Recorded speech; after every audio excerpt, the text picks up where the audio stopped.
एक नहीं, दो नहीं, तीन नहीं, चार नहीं, पांच नहीं, 6 सेकंड लगे और उस 6 सेकंड में संसदीय लोकतंत्र की पोल खुल गई। राहुल गांधी ने जो बात कही थी लंदन में, उसे चरितार्थ कर दिया लोकसभा ने। नारे लग रहे थे कि राहुल गांधी को बोलने दो, क्योंकि राहुल गांधी पर आरोप किसी और ने नहीं, मोदी सरकार के 4 मंत्रियों ने लगाए थे कि वो देशद्रोही है, कि राहुल गांधी ने विदेशी सरकारों से यह कहा है कि वो भारत में आके दखल दें। राहुल गांधी सिर्फ अपना पक्ष रखना चाहते थे और उसके अलावा कुछ नहीं। मगर 6 सेकंड में लोकतंत्र जो है, और खास तौर से संसदीय लोकतंत्र है, उसकी हकीकत का पर्दाफाश हो गया। मैं चाहूंगा आप देखिए, 6 सेकंड तक वो नारे लगाए जाते हैं और उसके बाद संसद में सन्नाटा पसर जाता है। यह सन्नाटा क्यों पसरता है बताऊंगा मैं आपको, सुनिए।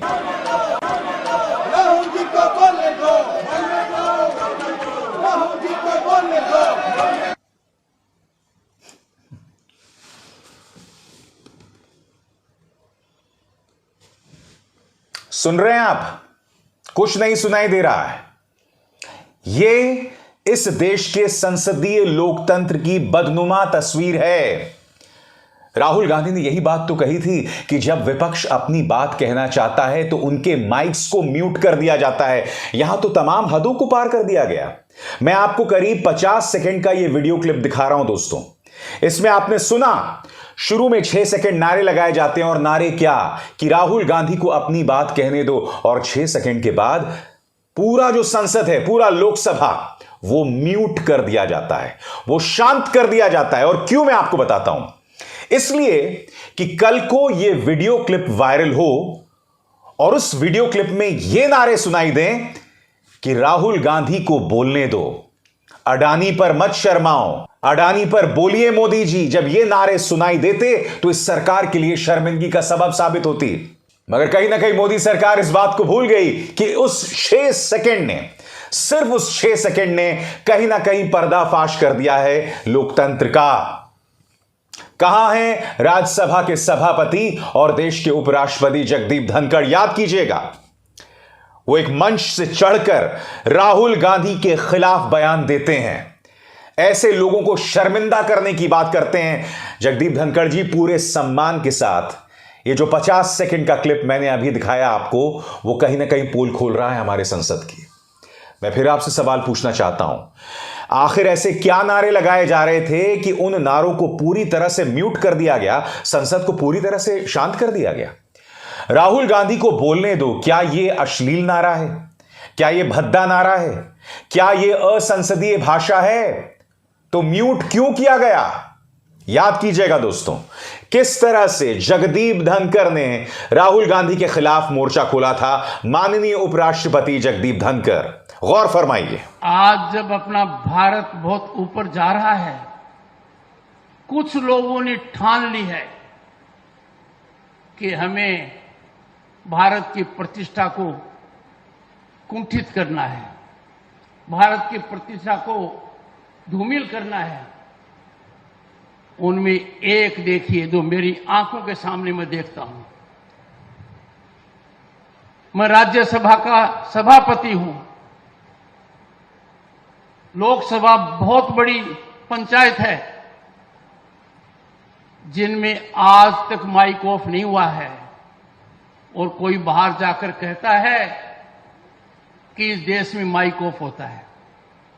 कैसे बर्दाश्त कर सकते हैं? तो देखा आपने, मैं आपको फिर दिखाना चाहता हूं वो 6 सेकंड, और 6 सेकंड के बाद किस तरह से शांति पसर जाती है। और ये जो 10-12 सेकंड आप देखने वाले हैं, ये कहीं ना कहीं आईना दिखा रहा है देश के उपराष्ट्रपति को भी कि आपने जो बात कही थी उसे लोकसभा में चरितार्थ किया गया है। फिर से सुनिए, 10 सेकंड।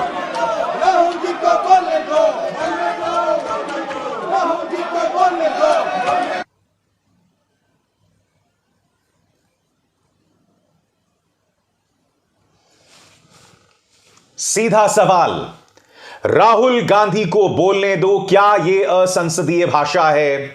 तो फिर यह बात क्यों कही गई? जाहिर सी बात है कांग्रेस ने इस पर उग्र तेवर अपनाया है। सुप्रिया श्रीनेत का बयान दोस्तों आपके स्क्रीन पर, क्या कहा उन्होंने मैं पढ़ के सुनाना चाहता हूं। राहुल गांधी ने लोकसभा में बोलने के लिए वक्त मांगा, सत्ता पक्ष ने नारेबाजी शुरू कर दी। जब नारे लगे राहुल गांधी को बोलने दो, राहुल गांधी को बोलने दो, स्पीकर मुस्कुराए और संसद टीवी ने लोकसभा कार्रवाई को म्यूट कर दिया। लोकतंत्र ऐसे कमजोर हो रहा है। मैं आपसे समझना चाहता हूं, सुप्रिया श्रीनेत कहने को कांग्रेस की नेता हैं, मगर आप अगर इससे निष्पक्षता से भी देखें तो जो बात यहां पे सुप्रिया श्रीनेत कह रही है उसमें क्या गलत है? आखिर उस मुस्कान के पीछे का राज क्या है? ओम बिरला साहब जो मुस्कुरा रहे थे उसके पीछे का राज क्या है? याद कीजिए दोस्तों, आपके स्क्रीन पर महुआ मोइत्रा ने एक बहुत गंभीर आरोप लगाया था कि सत्ता पक्ष के सांसद और मंत्री तो अपनी बात कहकर निकल जाते हैं, मगर जब विपक्ष की बारी आती है तो लोकसभा के अध्यक्ष जो हैं कार्रवाई को स्थगित कर देते हैं। उन्होंने कहा था कि लोकतंत्र की हत्या हो रही है लोकसभा के अंदर और इसकी अगुवाई कोई और नहीं, ओम बिरला साहब कर रहे हैं। ये तमाम तथ्य हैं जिससे मुंह नहीं मोड़ा जा सकता। मेरी हाथ जोड़कर विनती ओम बिरला साहब और जगदीप धनखड़ जी को, जब इतिहास लिखा जाएगा ना तो मैं एक बात दावे के साथ कह सकता हूं कि इस बात के इम्कान, इस बात की संभावना बहुत है कि आपकी निष्पक्षता के कसीदे पढ़े जाएंगे। नहीं साहब, निष्पक्षता के कसीदे तो बिल्कुल भी नहीं पढ़े जाएंगे।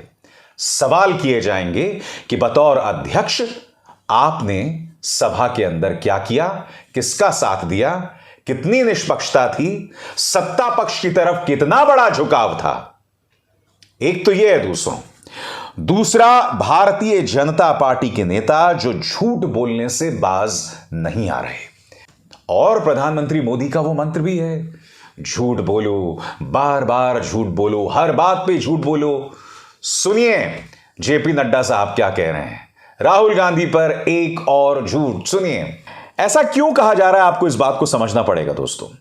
ऐसा इसलिए कहा जा रहा है क्योंकि भाजपा ये बात बखूबी समझती है कि हिटलर का वो जो प्रोपेगेंडा था ना कि एक झूठ को 100 बार दोहराओ वो सच बन जाता है, उसका अगर कोई अनुसरण कर रहा है तो बहुत दुख के साथ कहना पड़ता है भारतीय जनता पार्टी कर रही है, क्योंकि उनकी सोच बिल्कुल साफ है। जैसा कि प्रधानमंत्री कार्यालय के एक अधिकारी ने कहा भी था कि हम सिर्फ व्हाट्सएप के जरिए 17 से 18 करोड़ लोगों के साथ जुड़े हुए हैं और हम अपनी तमाम बातें व्हाट्सएप के जरिए उन तक पहुंचाते हैं। और वो बातें क्या क्या होती हैं कि राहुल गांधी ने विदेशी सरकारों से दखल की बात की, जो ऐसा उन्होंने नहीं किया। और कौन सा झूठ ये लोग फैलाते हैं कि प्रधानमंत्री नरेंद्र मोदी नोबेल पीस पुरस्कार के दावेदार हैं। ये झूठ किसने फैलाया था? एबीपी न्यूज ने झूठ फैलाया था। उस झूठ को आगे बढ़ाया था हिंदुस्तान अखबार ने, टाइम्स नाउ ने, इंडिया टुडे ने, और खुद नोबेल पुरस्कार की जो समिति, उसके जो डेप्यूटी सदस्य हैं, असली तोये को सामने आना पड़ा था और ये कहना पड़ा था कि एबीपी न्यूज जो कह रहा है वो फेक न्यूज था। मगर उनके कहने से क्या होगा दोस्तों? 17 से 18 करोड़ लोगों तक सिर्फ व्हाट्सएप के जरिए यह झूठ फैलाया जा चुका होगा कि प्रधानमंत्री जो हैं वो नोबेल पीस पुरस्कार के दावेदार हैं। मीडिया ने क्या झूठ बोला इसकी तरफ किसी का ध्यान नहीं जाएगा, और यही किया जा रहा है राहुल गांधी के साथ भी। यह खेल बहुत विचित्र है दोस्तों, यह खेल बहुत पेचीदा है।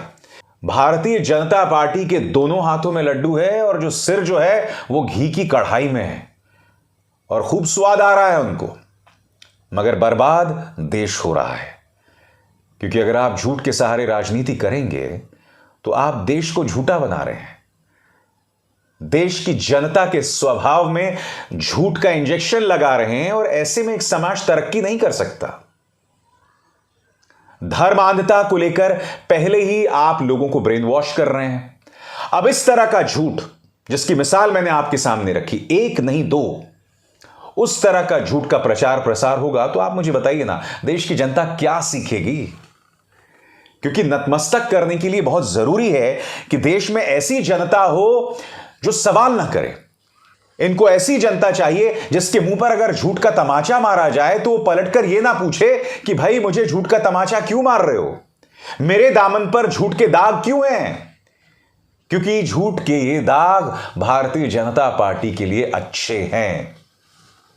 बहरहाल मैं वापस जाना चाहूंगा अपने मुद्दे की तरफ जो मैंने आपको शुरू में दिखाया था। आज वाकई एक शर्मनाक दिन था लोकसभा के इतिहास में, जहां विपक्ष ये नारे लगा रहा था कि राहुल गांधी को बोलने दो, मगर उसके बाद सिर्फ 6 सेकंड में उन सब की आवाजों को दबा दिया जाता है और लोकसभा में सन्नाटा पसर जाता है, जो अपने आप में बहुत शर्मनाक है और राहुल गांधी के उस बयान को सच्चा साबित करता है। वैसे अगर आप भूल गए हो तो राहुल गांधी का वो बयान मैं आपको फिर सुनाना चाहता हूं, सुनिए। There are important things that we need to speak about: demonetization, GST, the fact that the Chinese are sitting inside our territory. When we try to raise these questions, we're not allowed to raise them in the House. It's a fact. बताइए ना, आप खुद बताइए आप मुझे, राहुल गांधी ने क्या गलत कहा? मगर क्या देश की जनता समझेगी? क्या भारतीय जनता पार्टी बाज आएगी? क्या मीडिया बाज आएगा? ऐसा होता तो नहीं दिख रहा है। अब अभिसार शर्मा को दीजिए इजाजत। नमस्कार।